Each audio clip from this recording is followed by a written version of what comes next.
Hello everyone, Don here with the next update on the W.A.R project. Last weekend I didn't get a chance to do an update because it was so stinking hot here. It was in the 90s and it was just choking you out here in the garage. There's no way to do any work. It was just miserable. But during the week I was able to remove the cowling, remove the fuel tank, and then I pulled the paper off of the windshield and found out that apparently the lacquer thinner had affected the Lexan, the polycarbonate sheet. And what it did is I ended up taking it out. This is the windshield here. What I did is I took a saw and a rotor saw and cut it around the bottom of the fiberglass, and then I took a wire wheel and started grinding away to find the screws underneath this frame. And once this all ground loose, I was able to actually pop this fiberglass piece loose. So I was able to yank that right off. Peeled off pretty even. But what happened is, if you can see that crazing in that thing? The whole windshield did that. The sides were the worst. The center section wasn't as bad, but there is some. Because I just bent this by hand, I didn't heat it or anything. Apparently the thinner affected the thing. But anyway, I took my sanding, like a headlight polish kit, and I tried sanding on that to see if it was on the surface. It's not on the surface. It's not on the inside. It's in the Lexan itself. And this piece here, I was just bending on it, and it snapped in two, which it would normally never do. So the windshield was shot. So it had to come out. That's what kind of upset me. So what I ended up doing, like I said, I just measured it out and I ended up just cutting it with a cutoff wheel on it was a little saw blade wheel on my die cutter, air die grinder. And I just cut around because this was all fiberglassed in. So what I'm going to do now is I'm going to basically use the old window as a pattern. I'll buy some actual acrylic plexiglass. And I'll cut out a new one, but I'll use my CNC to cut it. I got it all drawn up in an AutoCAD program. But this time I'll make a template of this bow here. I'll put a piece of wood or something on there and make the template.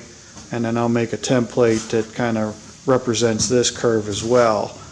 And then I'll take the plexiglass and I'll heat it up to its pliable state. And I'll take maybe like a sheet of aluminum and lay on here and put some cloth over it, like they recommend flannel, and just lay flannel on there, and then when pull that stuff out of the oven, it's like a noodle, and then you can lay that on the piece of aluminum sheeting or something, thin aluminum sheeting, because this is just a plain old curve, and I'll lay that piece on there and let it cure, dry, harden, set up, and then it'll be pretty close. That it'll probably spring some, but it'll should fit right back in there, and then I can locate these holes, drill the new holes, countersink it.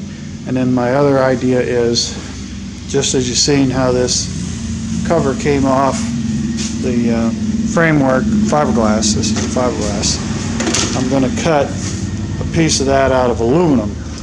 I'm going to make an aluminum trim, just going to make it a little wider all the way around. I'll use my CNC to cut that out. It'll be probably like 40 thousandths, 60-61. So when I put the windshield in, the framework, it'll actually be a little wider, and it'll come over the edge, and I may have to roll the edge just a little bit, but it'll hide that seam. And then I can come back in here and I'll drill through this to match the plexiglass, and I'll countersink the screws, and I'll screw it right down around here. And I may put some down around this edge too, just to give it a look. I mean, you could even possibly drill them up and down through there. But I'm going to make this out of aluminum, and then if I ever need to in the future, change it out, unscrew this, take it right out. I'll put some kind of sealant underneath this bottom edge when it goes in to try and keep water out. So that's kind of where I'm at there. And then after that, I was fitting this Canopy framework, and the problem is this back bow, when it goes all the way forward, it ends up hitting across the top here, which doesn't allow it to sink all the way down. It only comes about a third of the way down, and because it won't go any lower because it's hitting up here, it's leaving a gap up here. It doesn't want to go all the way close. So looking it over, I ended up cutting the frame off like back into here, took a chunk out of it and moved this forward and made new ones of these longer and put in a slightly longer bolt to offset it. So now the frame would stop here. So now it's not noisy. It still needs some trimming on the guides here. It's driving. Now as you see, it actually sets in front. And because the problem before is this stuck out too far and it wasn't flush. So now it's flush. So when I put the canopy on this, the canopy overlaps and will pretty much hug right along here. So that looks a lot better. And then the canopy is extra long back here, so it sticks over, it'll be attached because there's kind of a, but it'll fit much better now. So that's what I did today. Cut this all up, re-weld it all back together. And then let me show you another thing I purchased for it, which is exactly in the plans. And then as you can see on the thing there, from putting the cowling on there, it marred the paint. So when I pulled it off, it kind of popped some paint here and there. But most of these you wouldn't see, but I'll just touch them up. I'll mix up some paint, touch them up. And over here, I finally got the latch that's going to latch it. It's a window latch. It's hitting right here.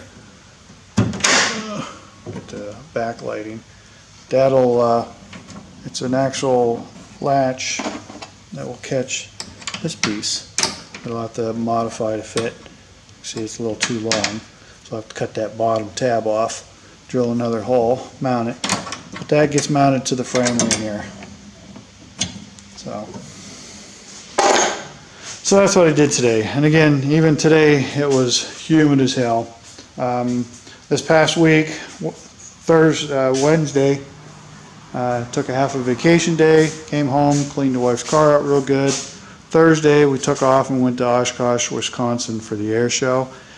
Drove up Thursday, got a sister who lives out there, stayed with her Thursday night. Friday morning got up, went to the air show, stayed until it started raining, kind of just after mid-afternoon, headed for home. And then we just drove back home yesterday. So we spent a day down there at the air show looking around, and it was kind of disappointing actually. There wasn't a whole lot of planes there. I don't know if they left early or what happened, but it was kind of not much there to look at. I went down to where the Replica Fighter Association normally has buildings set up, and they were nowhere to be seen.